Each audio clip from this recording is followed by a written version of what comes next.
tout le monde. Nous voilà aujourd'hui à une vidéo de présentation sur un jeu de stratégie qui forcément va m'intéresser, qui est King's Bounty The Legend. Donc c'est un jeu qui n'est pas tout nouveau. Oh, il n'a pas encore tout à fait 10 ans, mais il en approche petit à petit. Alors déjà, qu'est-ce que King's Bounty?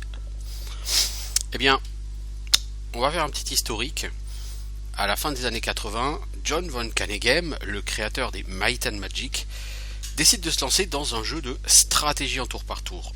Ce jeu de stratégie, il le nomme King's Bounty. Quelques années plus tard, ce King's Bounty, il va le développer et l'améliorer.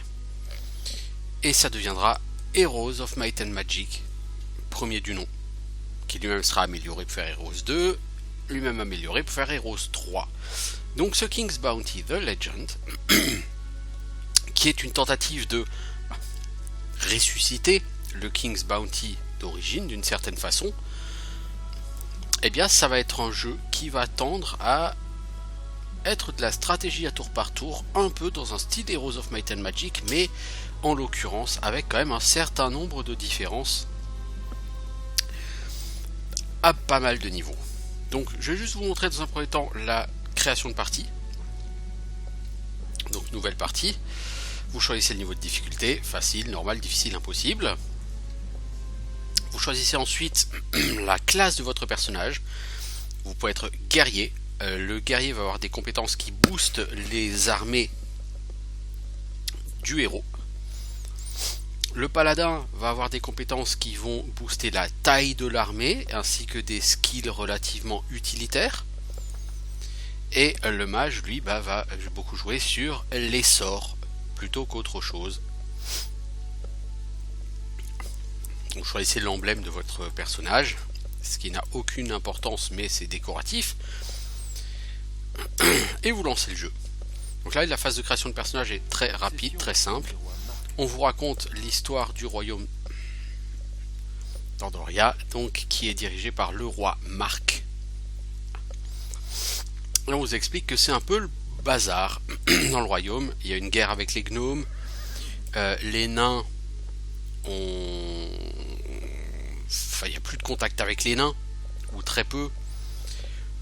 Bref, tout part à volo. Mais il y a quand même des chevaliers qui restent fidèles au roi. Et vous êtes l'un d'eux. Vous êtes un des serviteurs du roi. Et vous allez faire vos preuves dans le tutoriel. Et à la fin du tutoriel, on va vous nommer chasseur de trésors royal.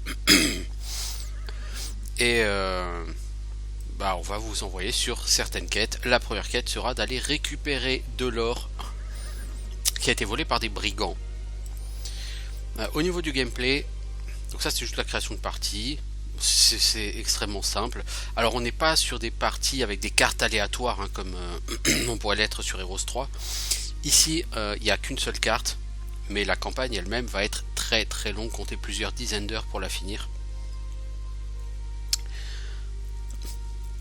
Alors, donc on va charger ma dernière partie, ma partie en cours, pour vous montrer le principe du jeu et le gameplay. Le principe du jeu va différer sur pas mal de points d'un Heroes of Might and Magic. Tout d'abord, un Heroes of Might and Magic, c'est un jeu en tour par tour, au sens où le combat est en tour par tour, mais également l'exploration du monde. Vos personnages ont un certain nombre de points de déplacement. Quand ils ont fini leur point de déplacement, ils mettent un terme à la journée en cours, puis c'est aux autres factions, etc. Sur ce jeu, il n'y a pas d'autres factions. Il n'y a pas de faction, tout court. Donc à partir de là, tout le monde joue en même temps. Les monstres errants se baladent. Là-bas au fond, si on regarde, on voit par exemple un serpent. Donc un groupe qui comporte plusieurs types de monstres. Et vous avez également donc des groupes qui sont fixes, comme là-bas au bout du chemin.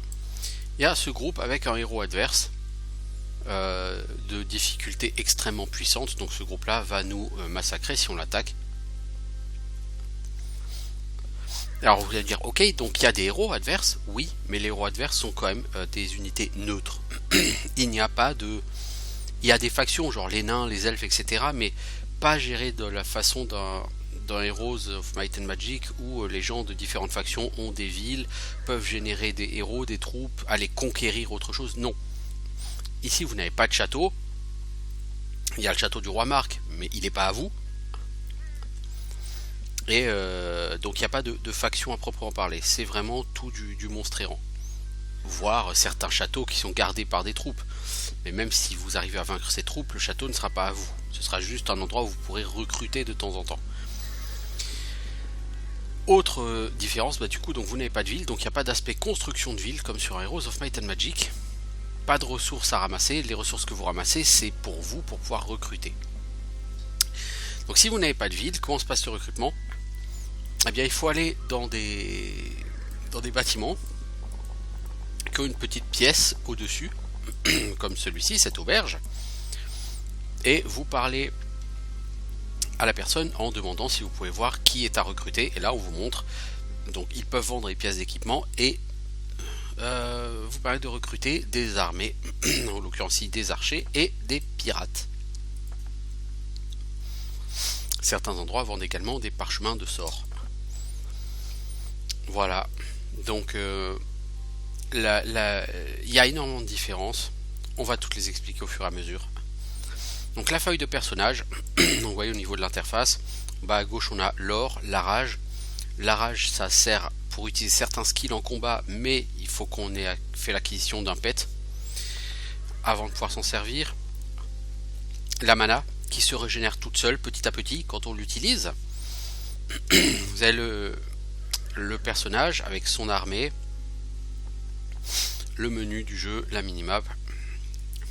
C'est une interface très épurée. Quand on clique sur le personnage pour accéder à sa fiche de personnage, on arrive donc avec un cadre en haut à gauche qui nous présente les caractéristiques du héros, donc son niveau, son score de commandement, ses scores d'attaque et de défense qui boostent l'attaque et la défense des armées, donc comme sur un bon héros, l'intelligence qui définit la puissance des sorts lancés, comme sur un bon héros, l'or, la rage, la mana. Donc la mana est une caractéristique indépendante de l'attaque, de la défense et de l'intelligence. Ça c'est en gros c'est la quatrième caractéristique de votre personnage. Donc là on reste sur quelque chose qui ressemble à du Heroes 3 au niveau caractéristique. La différence c'est que vous avez quelque chose qui s'appelle commandement. En réalité, ça c'est une des grosses différences avec un Heroes. Sur Heroes of Might and Magic, on va prendre Heroes 3 parce que c'est quand même clairement l'une des grandes références ici. Sur Heroes 3, vous pouvez recruter à l'infini. Vous pouvez par exemple rester dans une ville pendant 6 mois d'affilée et recruter toutes les semaines. Et au bout de 6 mois, vous allez avoir des troupes absolument délirantes. Ça, sur ce jeu, c'est pas possible. Les créateurs de King's Bounty ont voulu que, comme il n'y a pas de faction adverse, il n'y a pas de risque de se faire envahir ou de se faire attaquer. Donc, les créateurs ont tenu à ce que les héros ne puissent pas se bâtir des armées surdimensionnées pour écraser tout le jeu.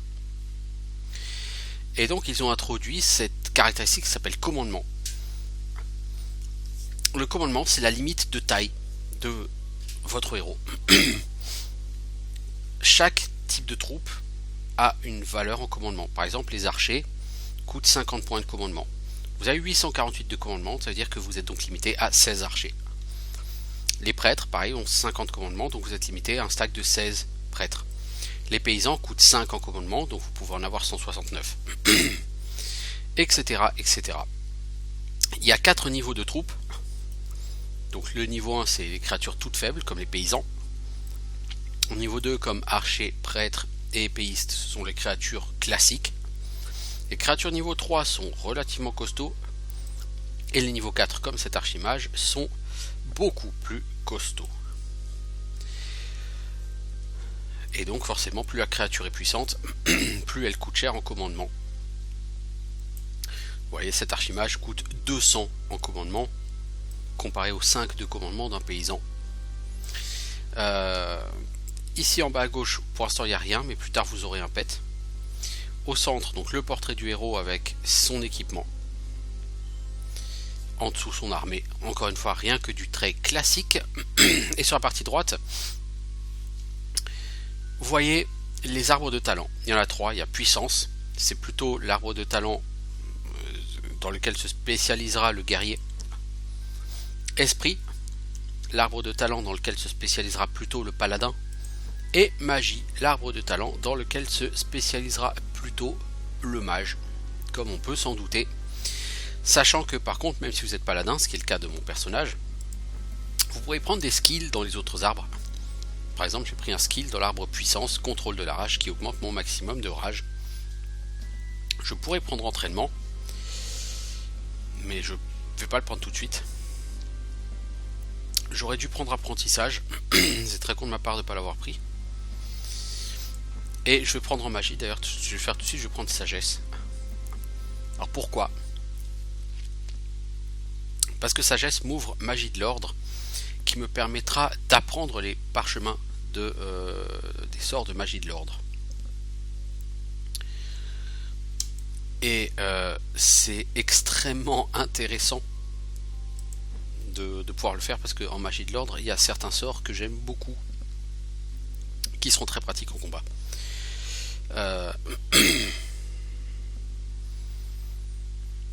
Donc par exemple, je pense que les sorts de soins sont de la magie de l'ordre.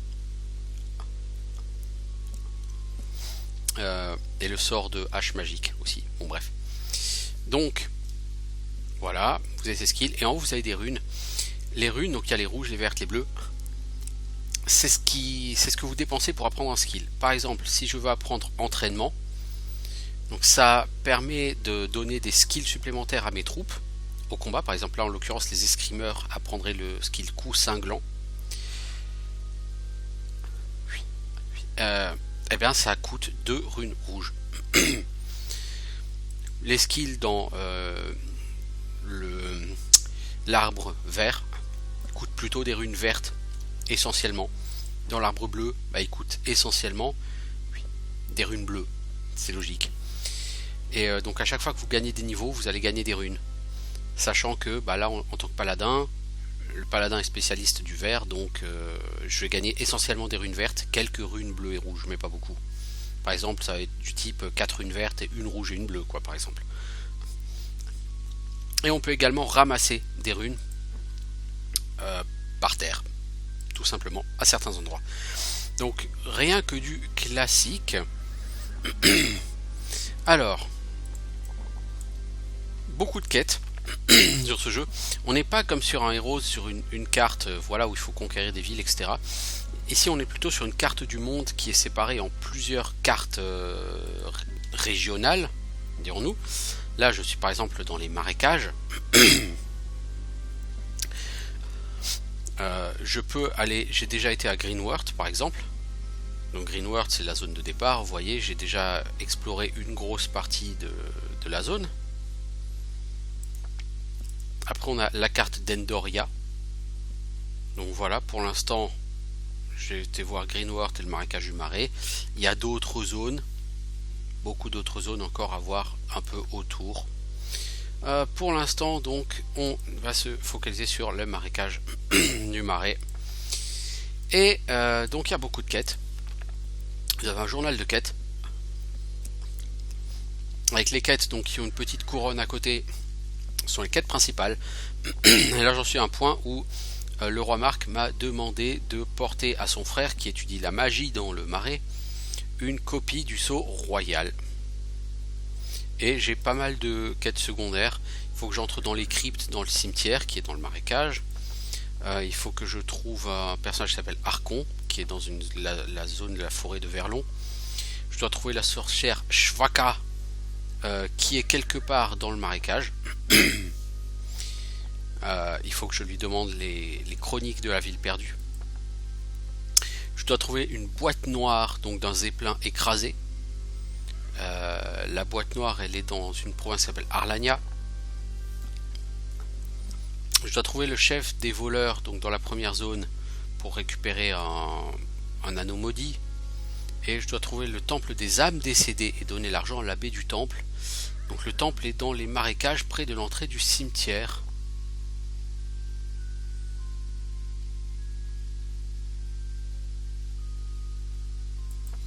D'ailleurs, je suis pas tellement loin et...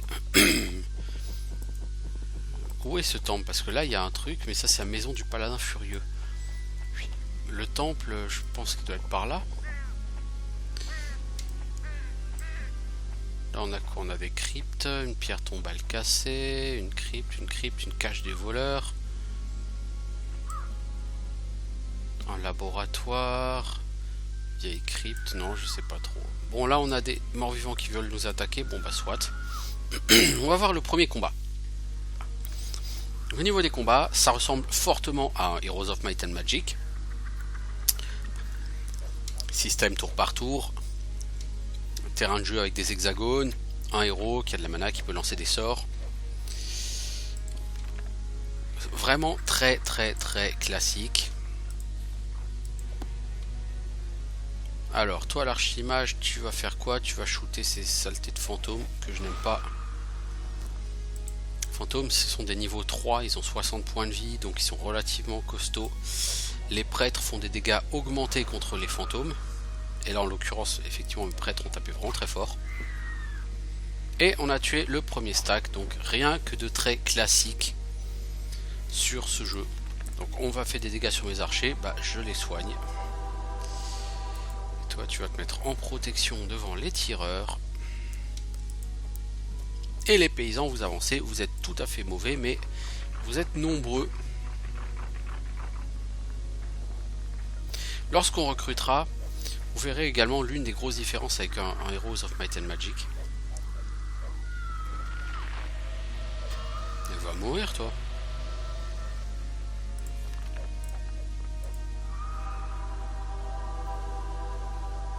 Pourquoi j'ai lancé mon sort de soin sur lui? C'était débile. C'était totalement pas ce que je voulais faire. Mais si vous lancez un sort de soin sur... Lancez un sort de soin sur un fantôme et vous allez lui faire des dégâts en réalité. Mais bon, c'est pas... Bah là, je vais perdre quelqu'un, quoi, non? Non.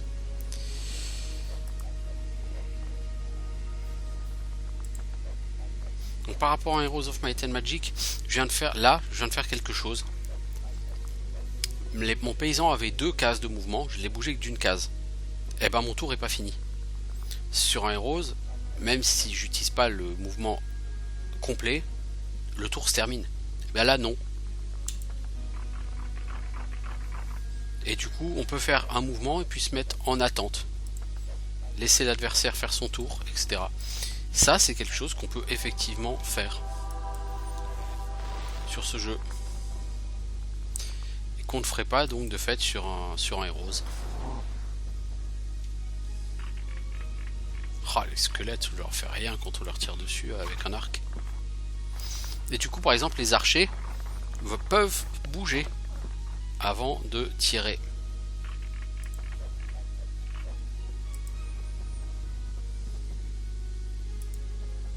Je vais envoyer mes paysans au casse-pipe. Mais ils cassent pas que des pipes. En l'occurrence, ils cassent aussi des squelettes. Ok, le zombie en mourant, il empoisonne les gens autour. Ça, c'est super pas sympa. Alors, les gars, là, vous êtes pas cool. Alors, je peux soigner... Ouais. Et le prêtre, logiquement, tu finis les squelettes. Ouais, cool. Ok. Notez que quand on finit un combat, quand on gagne un combat, on gagne de l'or. Ça, c'est obligatoire. Parce que, comme je disais, on n'est pas sur Heroes, on n'a pas de ville. Donc si on n'a pas de ville, on n'a pas de revenus. Et il faut recruter des troupes. Donc il faut bien gagner de l'or. Et bien pour gagner de l'or, ici, il faut se battre. Sauf que quand vous vous battez, en général, vous perdez des troupes. Donc pour gagner de l'or, il faut en perdre, d'une certaine façon. Donc il faut faire très attention à la manière dont on gère ses combats. On a quoi dans ce sarcophage? 2000 pièces d'or. Oh, oh, ça c'est beau. Donc là dans ce temple, on devait ramener un paquet au prêtre Owen. Donc c'est lui le prêtre Owen. J'ai été envoyé par Aaron Demion. Il m'a demandé de vous donner quelque chose. Le frère Aaron, j'ai pas eu de ses nouvelles depuis si longtemps. C'est un des hommes les plus aimables que je connaisse. On ne pourrait pas croire qu'il a été un féroce mercenaire des îles de la Liberté. Que vous a-t-il demandé de me donner? Voici la bourse des donations. C'est bien peu. Mais bon, je suis reconnaissant à Aaron et à vous-même, chevalier, et prierai pour vous. Je transmettrai vos remerciements. Alors, lui, apparemment, il y a une quête. Puis-je faire quelque chose pour aider votre temple? Un jour, un des enfants du village a été mordu par un vampire. Les enfants ne survivent normalement pas à ces morsures, mais ses parents ont demandé de l'aide à une sorcière pour qu'elle fasse tout ce qui était en son pouvoir. Elle jeta un sort sur lui, ce qui a permis à l'enfant d'être sauvé, mais son sang est resté contaminé. Cela effraya tellement sa famille qu'ils répudièrent leur fils et l'amenèrent au temple. Nous avons pris soin de l'enfant des années durant et l'avons nommé Enemen, le miraculé. L'enfant a grandi et est devenu un vrai monstre. Il mangeait animaux et oiseaux vivants, il ne priait pas et consultait en privé les livres secrets de la librairie. Nous avons tenté de le raisonner, toutes nos prières allaient vers lui, mais un jour un groupe d'orques est apparu de nulle part, tous les moines se réfugièrent dans la tour principale, sauf le garçon qui n'avait pas peur et se précipita vers eux. Les moines n'ont pas la moindre idée de ce qu'ils ont pu se dire, mais ils ont vu comment le garçon dirigea les orques vers la tombe du général Carador, le fameux tueur. Les orques sont restés là un moment avant de partir, on a retrouvé la tombe ouverte et pillée. Et qu'est devenu le garçon? Nous pensions que les orques l'avaient emmené, voire même tué, mais il a trouvé refuge dans le château déserté de Carmag, qui se situe dans le cimetière. Il a réussi à soumettre des morts vivants, même des vampires. On a commencé à s'inquiéter de son pouvoir, on a tenté de le ramener en envoyant plusieurs personnes, mais il les a toutes tuées. Pouvez-vous le ramener à la raison? Alors la quête rapporte 500 points d'expérience.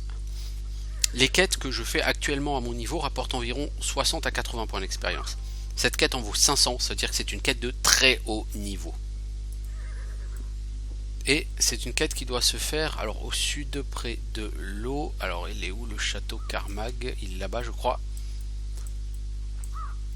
On voit pas la difficulté du truc, mais croyez-moi, vu l'XP que ça rapporte, ça doit être extrêmement difficile. Bon, donc là je vais rendre la quête. Donc c'est la quête qui s'appelle don au temple. Logiquement on va rapporter 91 points d'expérience, vous voyez. On est loin des 500 XP de la quête que lui vient de me donner. Peut-être que ça me permettra de level up et de vous montrer le principe du level up. Et en même temps donc je vais voir pour refaire le plein puisque j'ai perdu des paysans. Donc là on revient sur la zone de départ qui est ma foi fort jolie. Et là donc il y a le château du roi Marc. Donc la quête se rend ici auprès de Arion Demion. Alors, avez-vous trouvé le frère Owain? Oui, je l'ai trouvé, je lui ai donné l'argent, il a promis de prier pour nos âmes, excellent.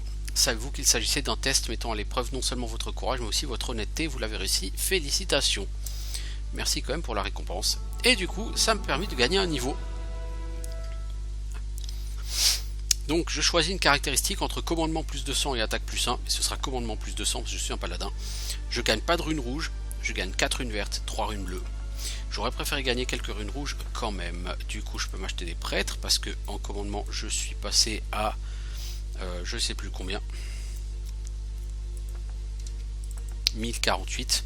Du coup je peux me payer 20 prêtres et je peux avoir 20 archers. Et là vous voyez le nombre de troupes. Donc les paysans c'est horde, c'est-à-dire que le nombre recrutable est infini.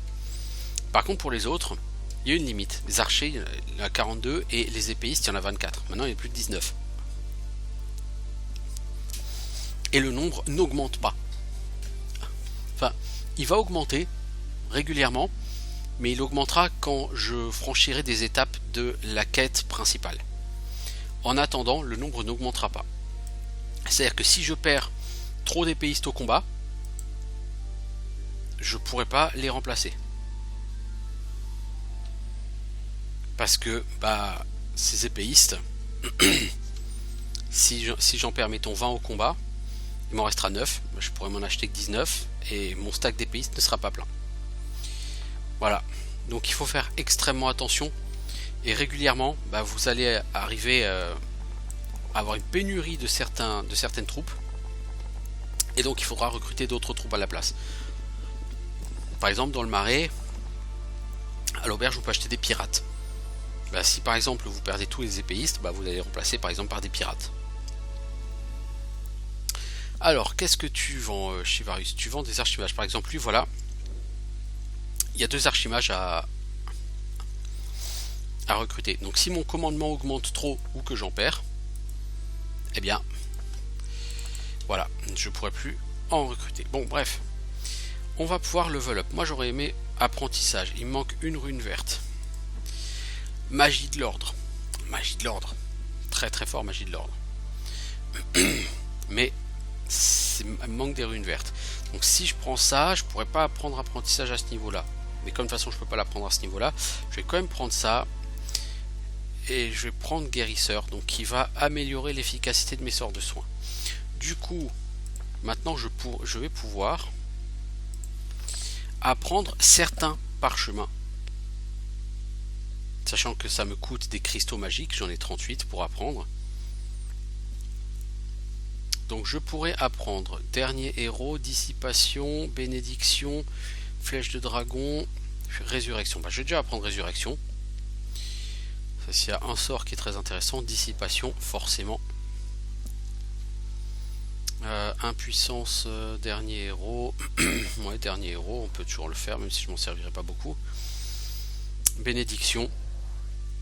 Puis donc là, je remplace tous ces parchemins par des sorts que j'apprends. Flèche du dragon, c'est pas essentiel.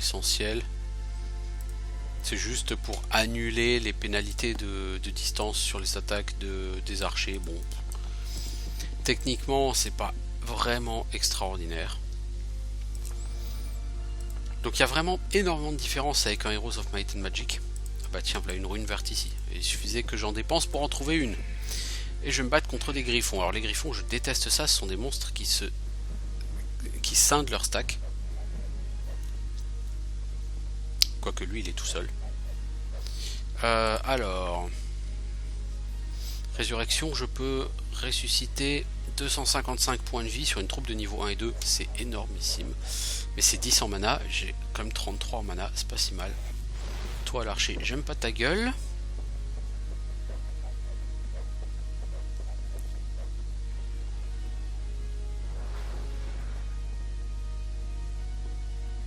Toi, le griffon, j'aime pas ta gueule.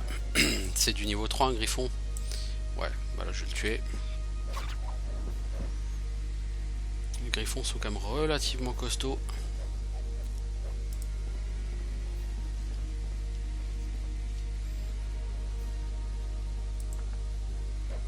Alors, l'archimage. Je vais quand même faire un coup de soin sur lui parce qu'il a perdu des points de vie. Shoot-moi le prêtre.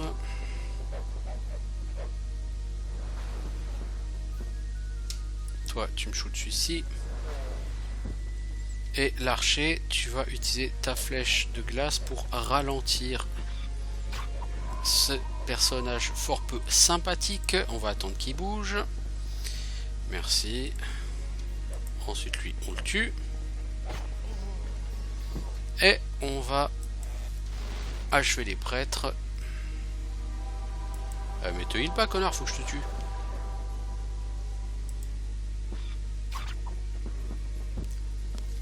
Voilà. Un combat rondement mené. Faut dire, il était quand même particulièrement facile. Ce qu'il y a de ce côté-là, je l'ai déjà nettoyé. Donc on va aller voir de l'autre côté. De l'autre côté, il y a encore quelques monstres. Enfin, quelques ennemis, parce qu'en l'occurrence, les voleurs ne sont pas des monstres, hein, ce sont quand même des humains. Ce sera pas si facile que ça, parce que 18 brigands, là, ça a quand même du point de vie.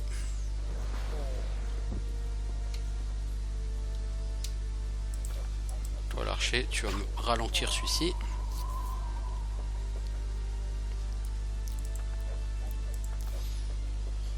Vivement que j'ai mon pet, moi, parce que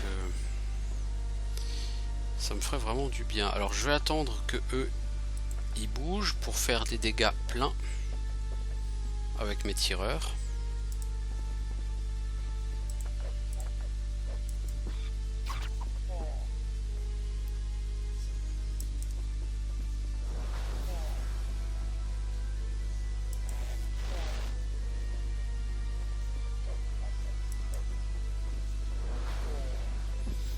Ok, lui il est down. Lui il est ralenti de toute façon, même si je le tue pas, c'est pas grave. Ah, un coup critique, forcément. Et je me fais agresser par encore des bestioles. Les monstres que je déteste le plus sur ce jeu sont les loups. Parce que les loups passent leur temps à spammer les hurlements qui vous font perdre le contrôle de vos personnages. C'est super lourdingue. Ça, les libellules, c'est tout pourri. J'aurais bien aimé aller ouvrir ce coffre parce que ça aussi c'est une différence avec les Might and Magic, les Heroes of Might and Magic. Régulièrement vous avez des objets interactifs sur les cartes.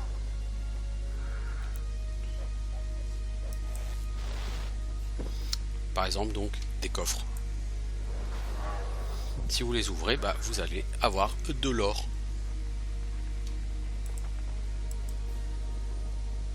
Et comme l'or c'est important sur ce jeu, bon là j'ai 80 pièces d'or donc évidemment c'est un mauvais exemple, mais bon. Alors est-ce que je ressuscite mon... ouais, je pense que je vais quand même ressusciter mon paysan qui est mort. Parce que bon voilà quoi, il n'y a pas de raison pour que j'accepte qu'il meure. Et on a un drapeau qui me donne un bonus de commandement. Donc vous voyez, niveau gameplay, c'est très classique. Alors là il y a des loups, je déteste ça. Mais il y a un coffre derrière et les coffres j'adore ça. Donc on va aller affronter ces loups. Et comme vous le voyez, en fait les loups, ils vont faire en sorte que je ne puisse pas jouer. Donc je vais dissiper la peur. Parce que les personnages en fait ils jouent tout seuls quand ils ont peur. Et donc la majorité du temps ils vont faire n'importe quoi.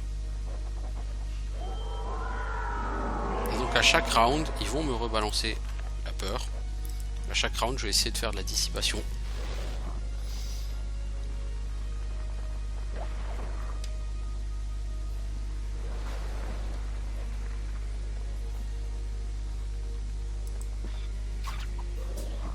Voilà. Sachant que la peur dure 2 ou 3 rounds, donc pendant 2 ou 3 rounds, mes personnages vont faire n'importe quoi, comme par exemple le fait de faire avancer ici les paysans. C'est vraiment de la merde.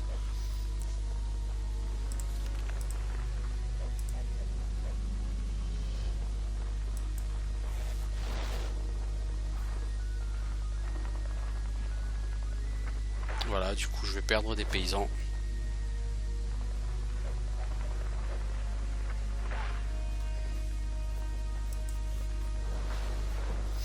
On va essayer de tuer les tireurs. Voilà. Tue pas tout le monde s'il te plaît. Merci, j'aimerais bien jouer encore une fois. Ouais bah merde. Bon bah donc j'ai perdu 10 paysans. Je déteste les loups vraiment. Des runes vertes encore. Mazat c'est cool. Dis donc c'est joli ça.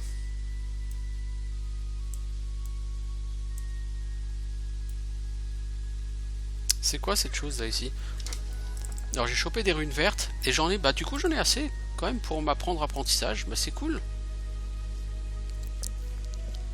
Oui. Oui, donc tout ça c'est pas perdu parce que j'ai guérisseur qui augmente les sorts de guérison et de résurrection et j'ai magie de l'ordre rang 1. Il va falloir que je le pousse au rang 3. Il va falloir que j'augmente sagesse, que j'augmente un peu guérisseur. En magie, je crois que ça et méditation, c'est un peu tout ce que je prendrais. Peut-être concentration un peu, je sais pas. En puissance, je sais pas jusqu'où je vais aller. En esprit, je sais pas exactement comment je vais faire. Il faudra que je prenne réserve, ça c'est obligé. Diplomatie, ça permet de réduire la taille de l'admé adverse.